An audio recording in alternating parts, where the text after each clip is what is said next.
Hello everyone, welcome back to the Manic Manor podcast. This is Mitchie. Today's episode we're going to be discussing an unsolved murder case in South Korea. In the late spring, early summer of 2005, around June 7th, a cleaning worker given the name of Hwang was out doing his rounds and picking up garbage in the Shinjeong area.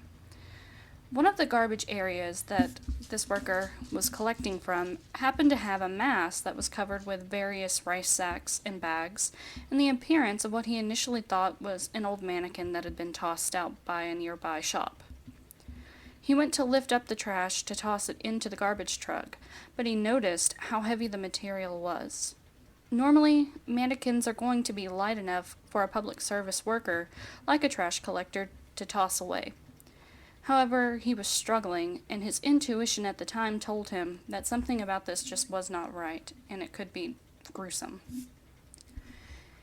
It was about that time that he noticed a hand sticking out of one of the sacks, and when he touched the stomach area of what he thought was a mannequin, he soon realized that it wasn't, but an actual human body that had been dumped and left on the side like garbage.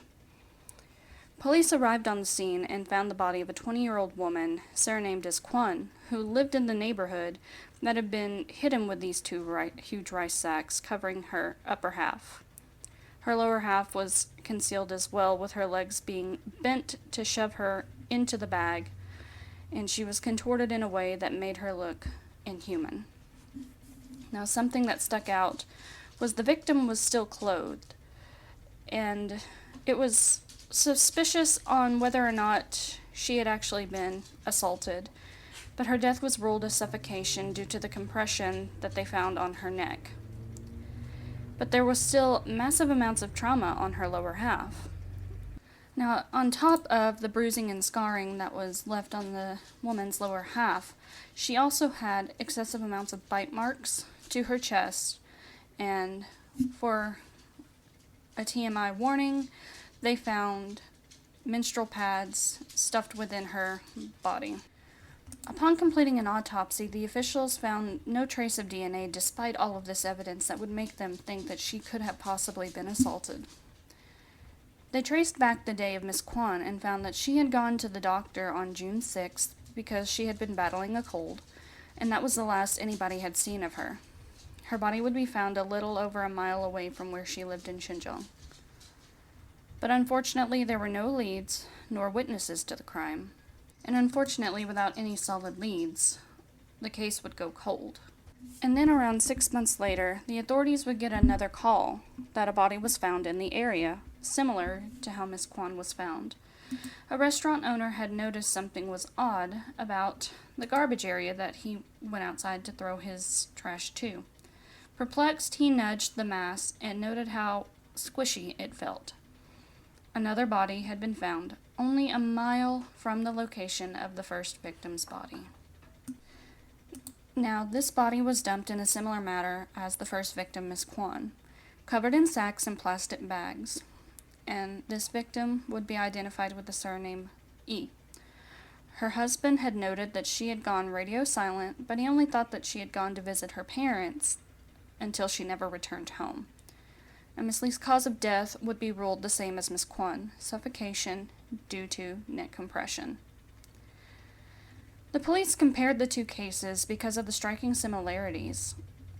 They both had massive amounts of trauma to their lower half and their back. Both women had been bound up with either rice sacks or plastic bags and tied with rope, as well as haphazardly dumped by trash areas. The question was if these two cases were definitely connected. Now, judging by the manner in which they were done, it would seem definitely that they were, but the police were still questioning it. And then another question came to who would harm these women and dump them in residential trash areas of the Shinjeong area. What was more disturbing is the area in which these bodies were dumped, because they were close to the local elementary school. They questioned why these bodies would be so carelessly dumped and came to the conclusion that whoever committed this crime just wanted to dispose of the bodies in a hurry. They looked at the 6-month intervals between both crimes as a clue as well.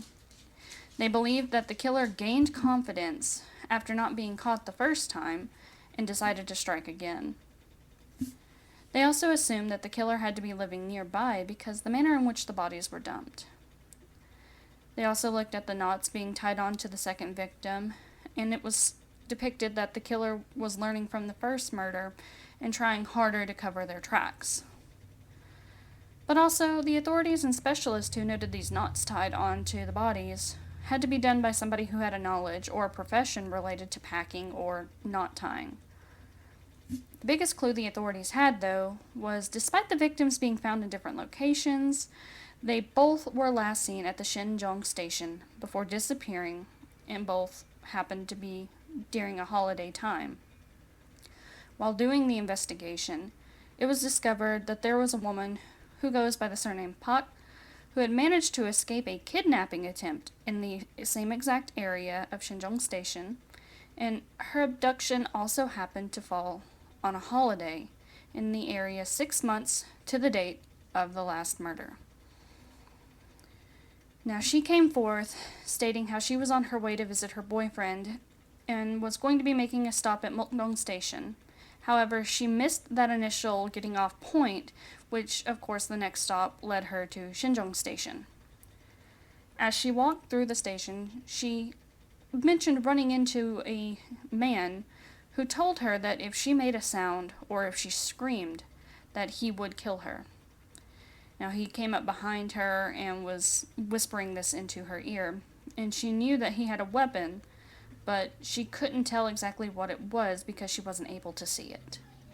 But she complied to keep her life safe. She mentioned being taken into a dark semi-basement of an apartment building and heard the killer talking with another man during this time. However, they both were distracted, and one of them ended up going to the bathroom, and she used this opportunity to make a break for it. Now, she ran from the basement level up to the second story of the apartment building and hid behind a shoe rack. Now, the shoe racks in Korea, of course, some people leave them outside in certain apartment buildings. So she would stay hidden behind there, and as she was waiting, just waiting for, a safe time to flee because she didn't know if the killer was going to be out looking for her, she noticed a sticker on the side of the rack, and this sticker was a Mashimaro Rabbit sticker. This is how the case got its name of the Mashimaro Killer, or the Xinjiang Bizarre Rabbit Murder Case. Not because of anything that the killer was wearing, but simply from the fact that the only true witness to the case was able to notice a sticker. Now, she was so terrified that she felt that she had to just sit and wait to make a break for it, and that felt like hours for her. She couldn't remember the exact location of this building. She just wanted to get to safety. She recalled her eyes being covered, and she was punched multiple times in the throats before making her escape. And she also noted that the men cursing that she had escaped as she was hiding, she could hear them. And of course, like I said, it would be hours, or what felt like hours for her, before she ran to the same elementary school that we had mentioned earlier. That was the last thing that she could remember. Now, she did mention the house that she ran from, or the apartment building she ran from, was not far from the school at all. So it gave the detectives a little bit of a lead, narrowing down the possibility of where this potential killer lived. But it should be said that initially the police simply told Park to calm down, in true Korean police fashion, as we've seen in quite a few other cases. They went from being, these hardcore assholes, quite literally, in the past, to now it's like they're telling everybody to calm down when they're having some sort of trouble, or they're just pretty complacent. She felt like they weren't going to be of any help to her. And it wouldn't be until Kogoshia Goshipta, the television series, took on the case many years later that we see this testimony from her, and the detective started coming forth stating a multi-rise building behind the school could have been where the perpetrators were located. Now, in the show, it was also revealed that one of the victims, Miss Lee, that we mentioned before, had mold on her clothes. And this was a type of mold that was determined to have come from a semi-basement apartment because, with semi-basement apartments, I lived in one, there's a severe lack of light and moisture builds up super easy. It was determined that this mold had to have fell onto her clothing or had to be picked up from another location other than where her body was dumped. Miss Park was also able to tell that the floor of the basement was covered in tons of plastic ropes as her memory became more clear. She recalled the perpetrator trying to tie her up, but somehow he was not able to do so. He failed at it, and this was part of why she was able to make her get away. She also stated that while she didn't remember much of his face, his eyebrows were prominently a figure that stood out because they looked cartoonish in a way, drawn on like with heavy makeup or a Sharpie. She mentioned he stood about 175 centimeters or roughly 5'7", and had kind of a buff build, and at the time was probably in his early to mid-30s. She definitely remembered that shoe rack, though, with the Mashimaro sticker. That was a most definite remembrance. It was talked about how the paint on this shoe rack was worn. There was a flower pot that sat on top of it, and it looks like the flower pot was possibly made by a child for like a school arts and crafts project. Now, something that seemed strange in the show was after Miss Park's failed kidnapping, there was not another incident in that area that was similar to this. It was almost as if the killer or killers were scared because she got away. So the show aired in 2015, and people were asked to come forward with stories or potential leads. Now, the show, of course, got many emails and phone calls about this particular episode of the show. They filtered through, and of course, they had to get rid of a lot of things that just didn't add up because a lot of people, they love to go in and just make up stories, but they did get some interesting leads. An anonymous source had called in, mentioning that she lived in an apartment complex, and there were two men that lived in a semi-basement area of this multiplex in 2006. Another called in, mentioning a house with lots of ropes at the entrance, and a cable TV worker had come forth, stating that he had been visiting a complex in a basement apartment that had to have some wiring done. He entered the house and noted that there was a ton of ropes in the living room and plastic bags as well. Now, they combed and combed through all of these potential leads until a woman came forward with information that the police had not made public. A woman mentioned about her young son getting gum at convenience stores and stuff, and a pack of this gum that he had got had a Mashimaro sticker in it, and he loved to take these stickers and place them on everything in their home. And one of the stickers, she recalled, he placed on a shoe rack that they kept outside. Now, the mother mentioned that if somebody had hid behind that, they could only see this one major Mashimaro sticker. And another thing that stood out was she spoke of the flower pot that her son had made for her in daycare. And she had left it outside on this shoe rack to dry. She went on to say that she was pregnant at the time with her second child and had this child in October of 2006.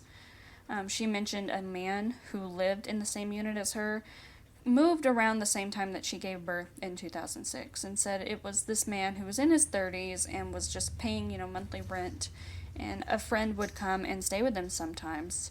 And another thing was that he worked in Gurodong. And as of that tip, although it seems like there is a lot of evidence there that is pretty solid and convincing, The case was still under investigation.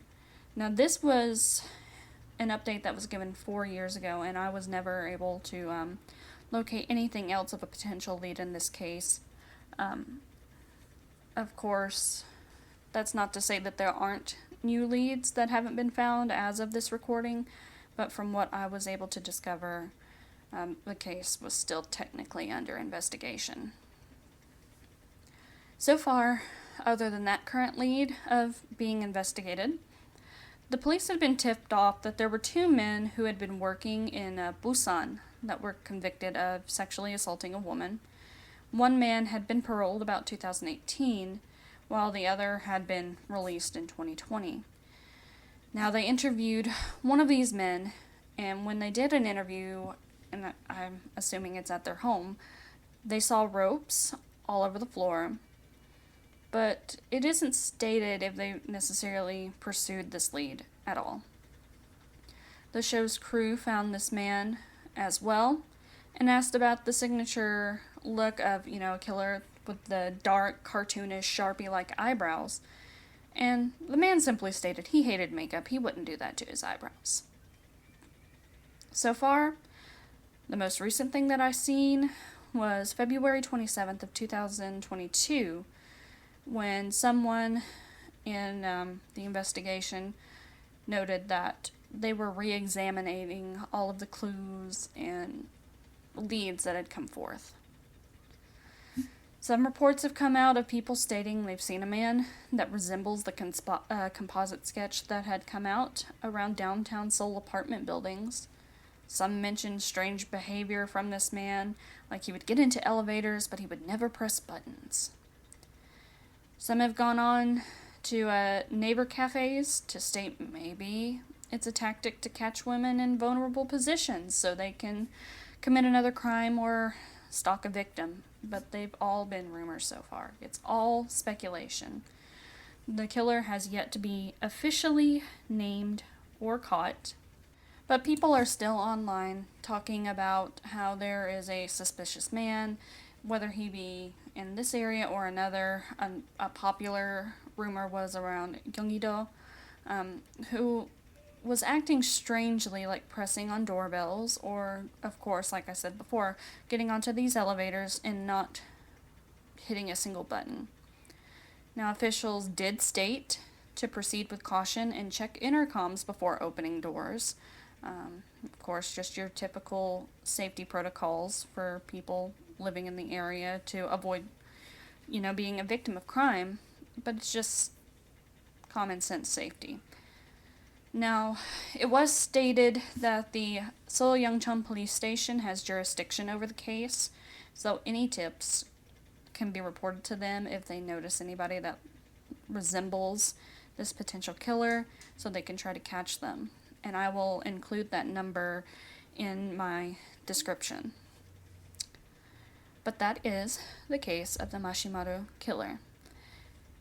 So as it is still remaining unsolved, the case is still open and pending investigation. But I hope you guys enjoyed today's episode, and I hope that maybe it'll be one step closer to them finding this potential killer. So once again, thank you guys for listening in today. If you have any comments or questions, you can always reach out to me at manicmatterpodcast@gmail.com or on Facebook or Instagram at manicmatterpodcast. So until the next episode, I hope you guys have a wonderful week. Bye-bye.